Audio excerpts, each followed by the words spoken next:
WAJAC, a charitable organization, was founded on 16 September 2007 by young journalists in the country who were and are still determined to promote unity and among their colleagues, to provide capacity building to enhance the practice of journalism in the Gambia, to advocate for better pay and better working conditions for young journalists, and to complement the efforts of the Gambia Press Union in promoting and defending press freedom and freedom of expression. The body is said to have been outstanding in its delivery of young journalists' concerns and the series of capacity building trainings it provides to aspiring journalists. WAJAC is one of our affiliates that we are proud of in terms of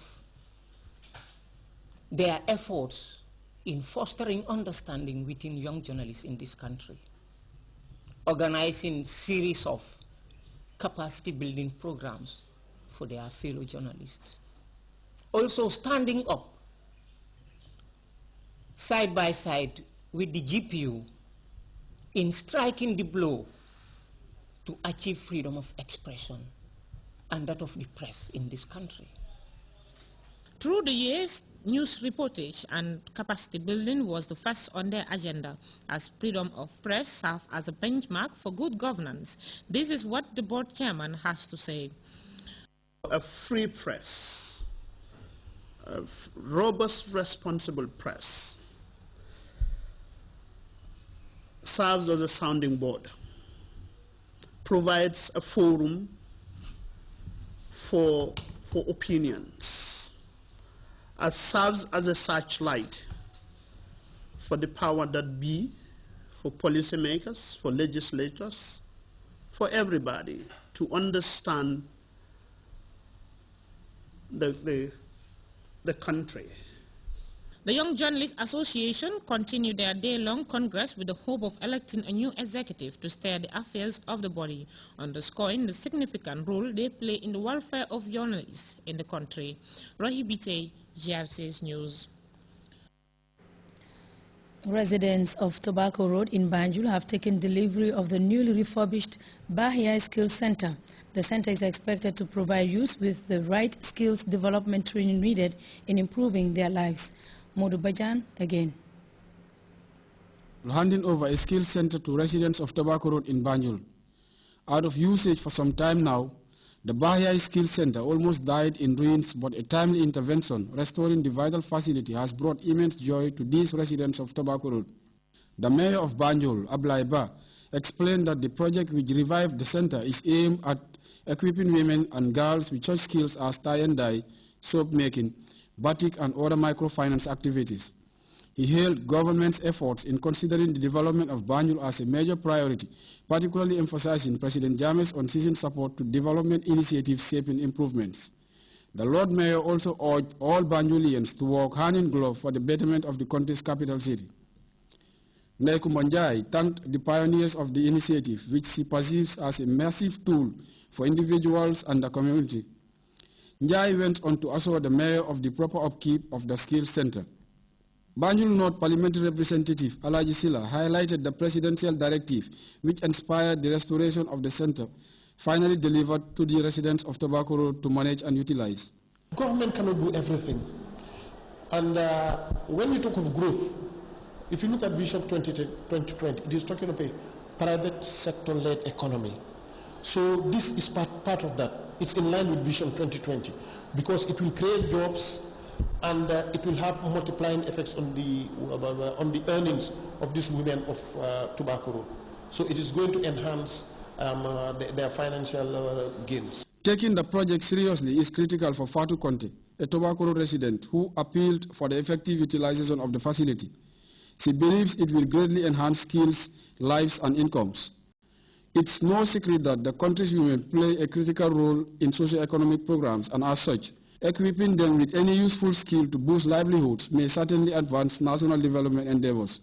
Modu Bajan, GRTS. We now bring you news coming in. The general public is hereby informed that His Excellency the President, Chief Professor Alhaji Dr. Yaya A.J.J. Jammeh, accompanied by a high-powered delegation, will depart Banjul tomorrow, 22nd September 2013 at 5 p.m. for New York, United States of America, to attend the 68th General Assembly debate of the United Nations. Those wishing to see His Excellency off are requested to be at the airport at least 45 minutes before departure time. The Minister of Finance and Economic Affairs has presided over the launching ceremony of the Millennium Development Goal Status Report 2012. The program, as Abdoulaye Badji reports, brought together stakeholders from different government sectors.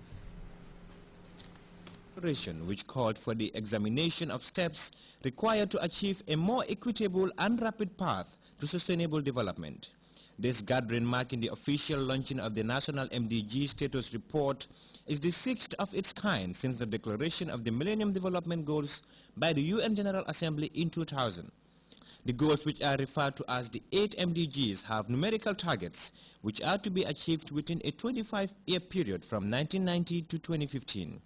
The Gambia, according to officials, has shown and made significant progress towards the attainment of these goals. A significant drive reportedly earned the country plaudits from the United Nations Development Program. Nonetheless, authorities were quick to concede that more needs to be done if the Gambia is to meet all its targets in 2015. UNDP, being the scorekeeper of MDGs, has since its adoption in 2000 monitored progress globally, regionally, and nationally. And we are proud that the Gambia has, through its commitment to the process, endeavored to regularly monitor its progress in attaining these goals. It has also embarked on an MDG acceleration framework, which we otherwise call the MAF, which identified bottlenecks and proposed solutions to addressing one of the lagging MDGs. And that chosen by the government of the Gambia was MDG 1C, which is to have the proportion of people who suffer from hunger. The launch of the 6th edition of the MDG Status Report 2012 by the Gambia government, according to the Minister of Finance and Economic Affairs, signifies Gambia government's commitment to the realization of the MDGs. The Gambia has made significant progress towards the attainment of these goals, in particular on eradicating extreme poverty and hunger in order to improve the living standards of Gambians. The United Nations Development Program, UNDP, supported the preparation of the MDG Status Report for 2012. And the report findings are that the Gambia, like many other countries, is unlikely to meet all the MDGs by 2015. Despite the significant gains registered, Minister Toure said all hands must be on deck if the Gambia is to eradicate poverty for the sustenance of the living standard of the people of the country.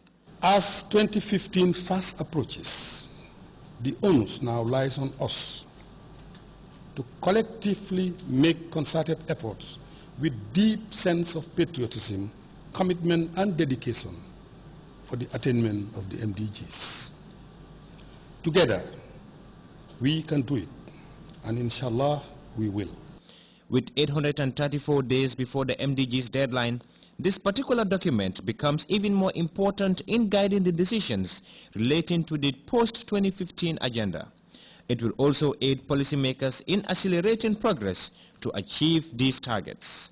Abdoulaye Badji, Grts. We'll now take our first break. Stay tuned.